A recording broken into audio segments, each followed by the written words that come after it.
ಮದ್ದೂರಿನ ಗಣಪತಿಯ ಮೇಲೆ ಏನು ಕಲ್ಲು ತೂರುವಂಥ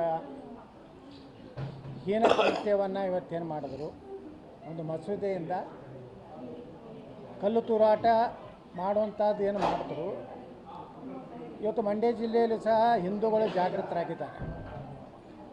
ಇವರು ಕೇವಲ 4-5% ಇದ್ದವರು ಈ ರೀತಿ ದಬ್ಬಾಳಿಕೆ ಮಾಡ್ತಾರೆ. ನಾಳೆ 30-40% ಆದರೆ ನಾವು ಹಿಂದೂಗಳು ರಕ್ಷಣೆ ಹೆಂಗೆ ಅನ್ನೋವಂಥದ್ದು ಇವತ್ತು ಎಲ್ಲ ಹಿಂದೂಗಳಲ್ಲಿ ಒಂದು ಜಾಗೃತಿ ಮನೋಭಾವನೆ ಮೂಡ್ತಾ ಇದೆ.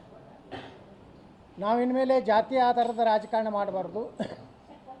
ನಮ್ಮ ಸನಾತನ ಧರ್ಮ ಉಳಿಬೇಕು. ನಮ್ಮ ಧರ್ಮದ ರಕ್ಷಣೆ ಜೊತೆಗೆ ಸನಾತನ ಧರ್ಮದ ಜನರಿಗೆ ನ್ಯಾಯ ಸಿಗಬೇಕು. ಇವತ್ತು ನೋಡ್ತಾ ಇರ್ತೀರಿ, ಕರ್ನಾಟಕ ಸರ್ಕಾರ ಕೇವಲ ಮುಸ್ಲಿಂ ಸಮಾಜವನ್ನು ಓಲೈಕೆ ಮಾಡೋದರಲ್ಲೇ ತೊಡಗಿದೆ.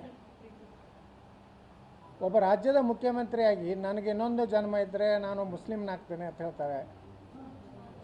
ಯಾವ ಹಿಂದೂಗಳ, ಅದರಲ್ಲಿ ವಿಶೇಷವಾಗಿ ಹಾಲು ಮತ್ತು ಕುರುಬ ಸಮಾಜದ ಜನ ಬದಾಮಿಯಲ್ಲಿ, ನಮ್ಮ ಕಡೆ ಅದು ರುಮಾಲ್ ಅಂತ ಕರಿತೀವಿ, ಈ ಕಡೆ ಪೇಟ ಕರೀತಾರೆ. ಅದನ್ನು ಸುತ್ತಲಿಕ್ಕೆ ಬಂದರೆ, ಕುಂಕುಮ ಹಚ್ಚಲಿಕ್ಕೆ ಬಂದರೆ ತಿರಸ್ಕಾರ ಮಾಡಿ ಅಸಹ್ಯಕರ ರೀತಿಯಲ್ಲಿ ಮಾತಾಡ್ತಾರೆ. ಆದರೆ ಮುಸ್ಲಿಂ ಕಾರ್ಯಕ್ರಮದಲ್ಲಿ ಅತ್ಯಂತ ಸಂತೋಷದಿಂದ ಅವ್ರು ಹಾಕುವಂಥ ಟೋಪಿ ಹಾಕ್ಕೊಂಡು, ಅವ್ರು ಹಾಕುವಂಥ ಅರಬಸ್ಥಾನದ ಡ್ರೆಸ್ಗಳನ್ನು ಹಾಕ್ಕೊಂಡು ಅತ್ಯಂತ ಸಂತೋಷದಿಂದ ಅಭಿಮಾನದಿಂದ ಬೀಗ್ತಾ ಇರ್ತಾರೆ. ಇದು ಏನು ಸಂದೇಶ ಹೋಗ್ತಾ ಇದೆ ಅಂದರೆ, ರಾಜ್ಯದಲ್ಲಿ ಹಿಂದೂಗಳ ರಕ್ಷಣೆ ಆಗ್ತಾ ಇಲ್ಲ. ಇವತ್ತು ನೋಡಿ, ಮೊನ್ನೆ ಅಲ್ಪಸಂಖ್ಯಾತ ಇಲಾಖೆಯಿಂದ ಪೊಲೀಸ್ ಇಲಾಖೆಯ PSI ಭರ್ತಿಯ ಸಲುವಾಗಿ ಮುಸ್ಲಿಮರ ಯುವಕರಿಗೆ ತರಬೇತಿ ಕೊಡುವಂಥದ್ದು. ಅಂದರೆ ಏನು ಅರ್ಥ ಇದು? ದಲಿತರಿಗಿಲ್ಲ, ಹಿಂದುಳಿದ ವರ್ಗದವ್ರಿಗಿಲ್ಲ. ಪೊಲೀಸ್ ಇಲಾಖೆಯಲ್ಲಿ ಹೆಚ್ಚು ಮುಸ್ಲಿಮರು ತುಂಬಬೇಕು ಅನ್ನೋಂಥ ಸಂಚು ಇವತ್ತೇನು ಮಾಡ್ತಾ ಇದ್ದಾರೆ. ಇದರ ಅರ್ಥ ಕರ್ನಾಟಕವನ್ನು ಮುಸ್ಲಿಮೀಕರಣ ಮಾಡುವಂಥ ಕೆಟ್ಟ ಸಂಸ್ಕೃತಿಗೆ ಇವತ್ತು ರಾಜ್ಯ ಸರ್ಕಾರ ಬಂದಿದ್ದು. ಮತ್ತು ಹಿಂದೂ ಪರವಾಗಿ ಯಾವ ರಾಜಕಾರಣಿಗಳು ವಿಧಾನಸಭೆಯಲ್ಲಿ ಮಾತಾಡೋದಿಲ್ಲ. ಹಿಂದೂಗಳಿಗೆ ಅನ್ಯಾಯ ಆದಾಗ ಪ್ರತಿಭಟನೆಯನ್ನು ಪಾಲ್ಗೊಳ್ಳೋದಿಲ್ಲ. ಇದೆಲ್ಲ ಏನು ಅನಿಸಿದೆ ಅಂದರೆ, ಮಂಡ್ಯ ಜಿಲ್ಲೆಯಲ್ಲಿಯೂ ಸಹ ನಮ್ಮ ಸಮಸ್ತ ಎಲ್ಲ ಜಾತಿ ಮತ ಪಂಥ ದ್ವೇಷ ರಾಗ ಎಲ್ಲ ಬಿಟ್ಟು ಹಿಂದೂಗಳು ಒಂದಾಗ್ತಾ ಇರುವಂಥ ಸಂಕೇತ ಇವತ್ತು. ಮೊನ್ನೆ ನಾವು ಮದ್ದೂರಿಗೆ ಬಂದಾಗ ಹಿಂದಿನ ದಿವಸನೇ ಸಾರ್ವಜನಿಕ ಗಣಪತಿ ವಿಸರ್ಜನೆ ಆಗಿತ್ತು. ನಾನು ಬಂದಂಥ ಸಂದರ್ಭದಲ್ಲಿ ಯಾವುದೇ ವಿಶೇಷ ಕಾರ್ಯಕ್ರಮ ಇರಲಿಲ್ಲ.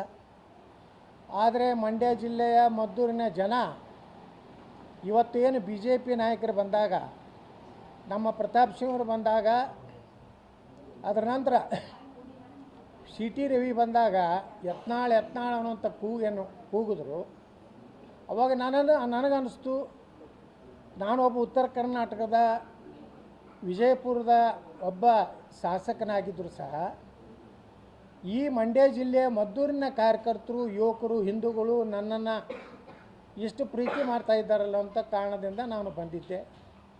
ಸುಮಾರು 20,000 ಜನ ಅವತ್ತು ಸೇರಿದ್ದರು. ಅದೇ ಸಂದರ್ಭದಲ್ಲಿ ನಮ್ಮ ಕಾರ್ಯಕರ್ತರು ಎಲ್ಲ ನಮ್ಮ ವಿಶ್ವ ಹಿಂದೂ ಪರಿಷತ್ ಆಗಲಿ, ಬಜರಂಗ ಸೇನೆ ಆಗಲಿ, ಬಜರಂಗ ದಳ ಆಗಲಿ, ಟೋಟಲಿ ಎಲ್ಲ ಪರಿವಾರದವ್ರು ಕೂಡಿ ಕೆರೆಗೂಡು ಕಾರ್ಯಕ್ರಮಕ್ಕೆ ನೀವು 12ನೇ ತಾರೀಕಿಗೆ ಬರಬೇಕು ಅನ್ನೋಂಥ ಒಂದು ಏನೋ ನಮಗೆ ಸೂಚನೆ ಕೊಟ್ಟಿದ್ದರು. ಆ ಹಿನ್ನೆಲೆಯಲ್ಲಿ ನಾನು ಭಾಳ ಖುಷಿ ಆಗೋದೇನೆಂದರೆ, ಇಡೀ ಕರ್ನಾಟಕದಲ್ಲಿ ನಾನು ಸುತ್ತಾಡ್ತಾ ಇದ್ದೀನಿ. ಬೀದರ್ನಿಂದ ಹಿಡಿದು ಎಲ್ಲ ರಾಜ್ಯದ ಮೂಲೆ ಅಡ್ಡಾಡ್ತಾ ಇದ್ದೀನಿ. ನಾವು ಉದಾಹರಣೆ ಕೊಡ್ತಾ ಇರುವಂಥದ್ದು ಮಂಡ್ಯ ಜಿಲ್ಲೆ ಮದ್ದೂರಿನಲ್ಲಿ ಇಟ್ಟು ಜಾಗೃತಿ ಆಗಿದೆ ಅಂದರೆ, ಕರ್ನಾಟಕದಲ್ಲಿ 2028ರ ಚುನಾವಣೆಯಲ್ಲಿ ಈ ರಾಜ್ಯದಲ್ಲಿ ಹಿಂದೂ ಪರವಾದಂಥ ಒಬ್ಬ ವ್ಯಕ್ತಿ, ಹಿಂದೂ ಸರ್ಕಾರ ಬರಬೇಕನ್ನುವಂಥ ಭಾವನೆ ಇವತ್ತು ಎಲ್ಲರಲ್ಲಿ ಬಂದುಬಿಟ್ಟಿದೆ. ನಾನು ಇವತ್ತು ಒಂದು ಹನುಮಾನ್ ದೇವಸ್ಥಾನ ದರ್ಶನಕ್ಕೆ ತೊಗೊಂಡ್ಲಿಕ್ಕೆ ಹೋದಾಗ ಒಬ್ಬ ಆಟೋ ರಿಕ್ಷಾ ಚಾಲಕ 17 ವರ್ಷದಿಂದ ಹಿಂದೆ ಅವರ ಮದ್ದೂರಿನಲ್ಲಿ ಒಂದು ಭಗವಾ ಜೆಂಡಾ ಸುಟ್ಟಿದ್ದಕ್ಕೆ, ಅದರ ಪ್ರತಿಭಟನೆ ಮಾಡಿದ್ದಕ್ಕೆ ಒಂದು ಕೇಸ್ ಹಾಕಿದ್ರು ಪೊಲೀಸರು. 17 ವರ್ಷ ಆದರೂ ಸಹ ಆ ಆಟೋ ಚಾಲಕ ದಿವಸ 300-400 ರೂಪಾಯಿ ದುಡಿಯುವಂಥ ವ್ಯಕ್ತಿನ ನಮ್ಮದೇ ಸರ್ಕಾರ ಬಂದಿತ್ತು. ಅದು ಯಡಿಯೂರಪ್ಪ ಸರ್ಕಾರ ಇತ್ತು, ಬೊಮ್ಮಾಯಿ ಸರ್ಕಾರ ಇತ್ತು. ಜಗದೀಶ್ ಶೆಟ್ಟರ್ ಸರ್ಕಾರ ಇತ್ತು, ಸದಾನಂದ ಗೌಡ್ರ ಸರ್ಕಾರ ಇತ್ತು. ಆದರೆ ಒಂದು ಕೇಸನ್ನು ವಾಪಸ್ ತಗೋದು ಹಿಂದೂಗಳ ಮೇಲೆ ಮಾಡಲಿಲ್ಲ. ಇವತ್ತು ಬಂದಂಥ ಸರ್ಕಾರ ಯಾರು KG ಹಳ್ಳಿ DJ ಹಳ್ಳಿಯಲ್ಲಿ ಪೊಲೀಸ್ ಸ್ಟೇಷನ್ ಬೆಂಕಿ ಹಚ್ಚಲಕ್ಕೆ ಹೋಗಿದ್ರು, ಯಾರು ಹುಬ್ಬಳ್ಳಿಯಲ್ಲಿ ಒಬ್ಬ ಮೌಲ್ವಿ ಪೊಲೀಸ್ ಜೀಪ್ ಮೇಲೆ ನಿಂತು ಪ್ರಚೋದನಕಾರಿ ಭಾಷಣ ಮಾಡಿ ಪೊಲೀಸ್ ಸ್ಟೇಷನ್ ಬೆಂಕಿ ಹಾಕಿ ತಂದಂಥ ಕೇಸ್ಗಳನ್ನು ವಾಪಸ್ ತಗೊವಂಥದ್ದು ಕಾಂಗ್ರೆಸ್ ಇವತ್ತು ಮಾಡ್ತದೆ. ಇದರಿಂದ ಜನರಲ್ಲಿ ಏನಾಯ್ತಂದರೆ, ಇವತ್ತು ನಮ್ಮ ಹಿಂದೂಗಳ ರಕ್ಷಣೆ ಗಟ್ಟಿಯಾಗಿ ವಿಧಾನಸಭೆಯಲ್ಲಿ ಸಹ ನಾನು ಮಾತಾಡಿದೆ. ಏನು ಯುವಕರಿಗೆ ಇವತ್ತು ಇಡೀ ದೇಶದಲ್ಲಿ DJ ಅನ್ನುವಂಥದ್ದು ಒಂದು ಸಂಗೀತ ಹಚ್ಚಬೇಕನ್ನೋಂಥ ಒಂದು ಹವ್ಯಾಸ, ಅದರಿಂದ ಒಂದು ಅವರಿಗೆ ಹುರುಪು, ಅದನ್ನು ಬ್ಯಾನ್ ಮಾಡುವಂಥ ಕೆಲಸ ಇವತ್ತು ಸರ್ಕಾರ ಮಾಡ್ತು. ಅದು ಬ್ಯಾನ್ ಎಷ್ಟು ವಿಚಿತ್ರ ಅಂದರೆ, ಒಂದು ಜಿಲ್ಲೆಯಲ್ಲಿ ಬ್ಯಾನ್ ಮಾಡ್ತಾರೆ, ಒಂದು ಜಿಲ್ಲೆಯಲ್ಲಿ 1 ಲಕ್ಷ ರೂಪಾಯಿ ಡಿಪಾಸಿಟ್ ತೊಗೊಂಡು ಅನುಮತಿ ಕೊಡ್ತಾರೆ, ಒಂದು ಜಿಲ್ಲೆಯಲ್ಲಿ ಕೇವಲ 5 ಅಥವಾ 6 ಅಕ್ಷರ ಹಚ್ಚಬೇಕಂತ ರಿಸ್ಟ್ರಿಕ್ಟ್ ಮಾಡ್ತಾರೆ. ವಿಜಯಪುರದಲ್ಲಿ ಯಾವುದೇ ರಿಸ್ಟ್ರಿಕ್ಷನ್ ಇಲ್ಲ, ಎಲ್ಲ ಕಡೆ DJಗಳನ್ನು ಹಚ್ಚುವಂಥದ್ದು ನನ್ನ ಕ್ಷೇತ್ರದಲ್ಲಿ ಆಯಿತು. ಈ ತಾರತಮ್ಯ ಏನಿದೆ, ನಾವು ವಿಧಾನಸಭೆಯಲ್ಲಿ ಮುಖ್ಯಮಂತ್ರಿಗೆ, ಗೃಹ ಮಂತ್ರಿಗೆ, ಮುಖ್ಯಮಂತ್ರಿಗೆ ಕೇಳಿದ್ದೇನೆಂದರೆ, ನೀವು ಒಂದು ಕಡೆ DJ ನಿಷೇಧ ಅಂತ ಹೇಳ್ತೀರಿ, ದಿನಾಲು 5 ಸಲ ಮಸೀದಿಯಲ್ಲಿ ನಮಗೆ ಹಿಂದೂ ವಿದ್ಯಾರ್ಥಿಗಳು ಶಾಲೆಗೆ ಹೋಗುವಂಥವ್ರು ಸಹ ಶಿಕ್ಷಣ ಅಭ್ಯಾಸ ಮಾಡಲಿಕ್ಕೂ ಸಹ ತೊಂದರೆ ಮಾಡ್ತಾ ಇರುವಂಥದಕ್ಕೆ ಯಾವುದೇ ಅನುಮತಿ ಇಲ್ಲ.